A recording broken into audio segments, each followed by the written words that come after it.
की एक गोष्ट आहे ज्याच्यापासून प्रेक्षक गाफील आहे, एक गोष्ट आहे ज्याच्यापासून प्रेक्षक अनअवेअर आहे. ती गोष्ट कुठली आहे ती बघण्याकरता तुम्हाला सर फिल्म बघावी लागेल. तर ते एक इमोशनलचा त्यावेळेसचा हे होता पितांबर गायचा, तर तो पिरियड होता, तर त्यावेळेसची होती.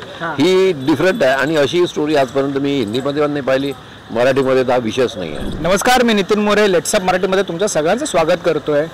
गाफील नावाचा दमदार, सुंदर पण त्यातल्या त्यात थोडाफारपणे सस्पेन्स असणारा असा एक नवा चित्रपट आहे. फेब्रुवारी महिन्यामध्ये आपल्या भेटी राहणार आहे आणि याच चित्रपटाच्या निमित्ताने चित्रपटाचे दिग्दर्शक आणि निर्माते माझ्यासोबत आहेत. मिलिंद सर माझ्यासोबत आहेत. काय सांगाल सर, कसे आहात?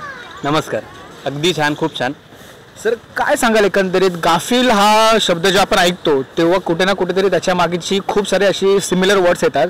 गाफील म्हणजे नेमकं काय? गाफील म्हणजे खूप प्रमाणात असं वाटतं की दगाफटका ह्या गोष्टीशी सिमिलर असा वर्ड आहे गाफील.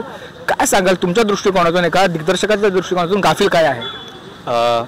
गाफील या सिनेमाचे, गाफील या शब्दाचे म्हणण्याचा अर्थ, गाफील या शब्दाचे बरेच अर्थ होतात आणि हे अर्थ जर तुम्हाला बघायचे असतील तर गाफीलचं एक मोशन टायटल यूट्यूबला अवेलेबल आहे. त्याच्यामध्ये गाफीलचे जितकेही अर्थ आहेत, बेसावध, गैरजबाबदार, अचेत, अजाण, अशा बरेचसे जे अर्थ आहेत ते आम्ही त्याच्यामध्ये मेन्शन केलेले आहेत. आणि आमची फिल्म, त्याचं नाव आम्ही गाफील याच्यामुळे ठेवलं आहे कारण की एक गोष्ट आहे ज्याच्यापासून प्रेक्षक गाफील आहे, एक गोष्ट आहे ज्याच्यापासून प्रेक्षक अनअवेअर आहे. ती गोष्ट कुठली आहे ती बघण्याकरता तुम्हाला सर फिल्म बघावी लागेल. म्हणजे आपण एवढं बोलू शकतो की दिग्दर्शकासोबत आपण गप्पा मारतो पण दिग्दर्शक सुद्धा काही सांगत नाहीयेत आपल्याला की काय असणार आहे. तुम्हाला जर जाणून घ्यायचं की गाफील म्हणजे काय आहे तर तुम्ही डायरेक्ट थिएटरमध्ये बघा. याच चित्रपटाचे निर्माते सुद्धा माझ्यासोबत आहे. सगळ्यात आधी तुम्हाला प्रश्न विचारायला आवडेल मला, जेव्हा एक निर्माता म्हणून आपण एखाद्या चित्रपटावर काम करत असतो किंबहुना एखाद्या कोणत्याही विषयावर, मग त्याच्यामध्ये वेबसिरीज असू दे, नाटक असू दे, स्क्रिप्टमध्ये एक ट्रिगर पॉईंट असतो. तो ट्रिगर पॉईंट जर आपल्याला पटला तरच मग आपण आपल्याकडून निर्मात्याची संस्था आपण पुढे करतो. काय असं एखादा ट्रिगर पॉईंट तुम्हाला वाटला की नाही बाबा मला या चित्रपटासाठी निर्मितीचं काम करायचं आहे? काय सांगाल? कसं आहे, माझा हा दुसरा चित्रपट आहे. माझा पहिला चित्रपट सासर माझे मंदिर होता. पितांबर काळे आणि मिलिंद गवळी होते, तर तो चांगला सिल्वर जुबली केला आणि 100 दिवस चालला आमच्या बघा बी सेंटर सी सेंटरमध्ये सगळ्या. तर याच्यामध्ये आणि इमोशनल टर्न्स आहे पुष्कळ आणि आपणच म्हणजे आपल्या प्रेमाच्या नात्यात माणूस कसा गाफील राहू शकतो आणि एक ऑर्फन मुलीची स्टोरी आहे. तर एक डिफरंट स्टोरी आहे. म्हणजे मला नाही वाटत आजपर्यंत ती हिंदी चित्रपटात आली किंवा मराठी चित्रपटात आली अशी कोणत्याच चित्रपटात न आलेली एकदम वेगळी स्टोरी आहे. बरं सर, मला तुम्हाला विचारायला आवडेल की जेव्हा एखाद्या स्क्रिप्टचं लेखन किंवा आपण वाचन करत असतो किंबहुना एखाद्या डायरेक्टरकडे जेव्हा स्क्रिप्ट येते तेव्हा त्याला कळून चुकलेलं असतं की या स्क्रिप्टचं काय असतं किंबहुना त्या स्क्रिप्टमधले थोडेफार हेवे जावे हे कळालेले असतात. तुम्हाला विचारायला आवडेल की अशा कोणत्या स्क्रिप्टमध्ये कोणता ट्रिगर पॉईंट वाटला जिथे तुम्हाला पटले की या गोष्टीवर दिग्दर्शक म्हणून काम करायचंच आहे आपल्याला?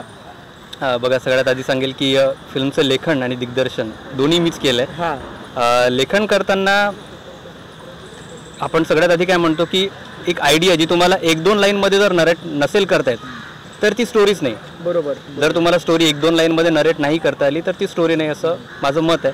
तर ही अशीच एक स्टोरी जी आहे, अशीच एक स्टोरी ती मला सुचली. ती माझे जे कलाकार आहेत आदित्य राज, ते माझ्याकडे एक कॉन्सेप्ट घेऊन आले. त्या कॉन्सेप्टला आम्ही एनलार्ज केलं, त्या कॉन्सेप्टला आम्ही एक्सप्लोअर केलं आणि त्याच्यातून एक प्रॉपर एक स्टोरी आम्ही क्रिएट केली. आता ही स्टोरी तुम्हाला सांगतो नेमकी कशी आहे. आता मी गाफील नाही ठेवत तुम्हाला कारण की 2 फेब्रुवारी हे खरंच बरं झालंय कारण का आम्हाला उत्सुकता होती. जसं तुम्ही बोलाल की टायटल सॉन्ग तर आम्ही ऐकलंच आहे पण पोस्टरवरून टीजरवरून सुद्धा काहीच कळत नाहीये. काय सांगाल? तर त्याच्याचमुळे म्हटलं मी तुम्हाला गाफील नाही ठेवत. मी तुम्हाला सिनेमाबद्दल सांगतो नेमकी कशाबद्दल आहे. आपली फिल्म जी आहे ना सर, ती एका बॅचलर मुलाचं आणि एका ऑर्फन मुलीचं नातं दर्शवणारी फिल्म आहे. म्हणजे एक अविवाहित पुरुष आणि एक अनाथ मुलगी. आपल्या देशामध्ये काय एक असा नियम आहे ज्याच्यामध्ये कुठला अविवाहित पुरुष कुठल्या मुलीला दत्तक घेऊ शकत नाही. म्हणजे एक अविवाहित स्त्री मुलगा मुलगी दोघांनाही दत्तक घेऊ शकते, पण अविवाहित पुरुष जर इच्छा ठेवत असेल तर तो कुठल्या मुलीला दत्तक घेऊ शकत नाही, तो मुलाला दत्तक घेऊ शकतो.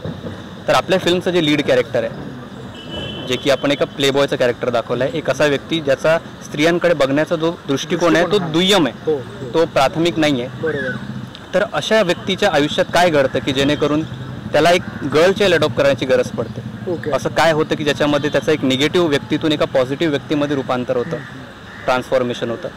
हा एक जी पूर्ण जर्नी आहे ना, ही पूर्ण जर्नी म्हणजे गाफील असेल. क्या बात आहे. म्हणजे आत्ता मला कळतंय की चित्रपटाचं नाव जरी गाफील असलं तरी त्या चित्रपटाची खरी स्टोरी ही इमोशनलरित्या प्रेक्षकांच्या मनात घर करणारी आहे एवढं नक्की. मला सर तुम्हाला विचारायला आवडेल, जसं सरांनी तर सांगितलंच आहे चित्रपटाची स्टोरी ही थोड्याफार प्रमाणामध्ये इमोशनल पद्धतीने प्रेक्षकांच्या मनामध्ये घर करू शकते, किंबहुना प्रेक्षकांना एक नवीन ॲस्पेक्ट दाखवू शकते.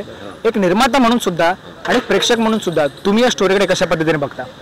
एकदमच डिफरंट स्टोरी वाटली मला तर. म्हणजे तुम्हाला सांगतो की मी याच्या पहिले सासर माझे मंदिर केलं तर ते एक इमोशनलचा त्यावेळेसचा हे होता, पितांबर गायचा, तर तो पिरियड होता तर त्यावेळेसची होती.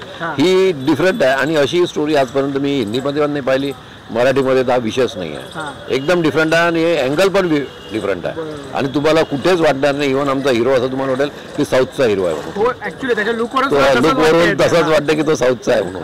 नाही, खरंच खूप भारी वाटत तुमच्या दोघांसोबत गप्पा मारून. तुर्तास सर मी तुमच्या दोघांची सुट्टी घेतो कारण का अजून आपल्याला गप्पा मारायच्या आहेत. जाता त्या प्रेक्षकांना काय सांगाल मी तुम्हाला विचारायला आवडेल, किती ट्विस्ट अँड टर्न्स, किती इमोशनल अटॅचमेंट आणि किती मनाला हात घालणारा चित्रपट किंबहुना विषय प्रेक्षकांना बघायला मिळणार आहे?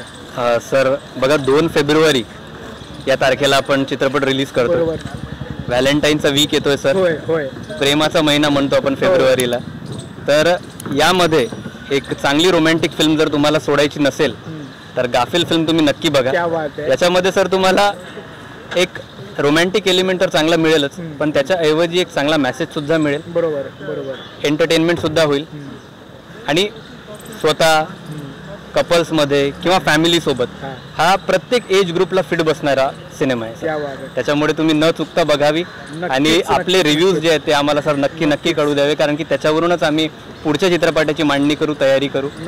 तर 2 फेब्रुवारी तारीख चुकवू नका सर. नाही, खरंच खूप भारी वाटतंय सर. पुन्हा एकदा तुमच्या दोघांचा धन्यवाद आमच्या चॅनल सोबत गप्पा मारल्याबद्दल आणि तुमच्यासोबत तुमच्या संपूर्ण टीमला all the very best. Thank you.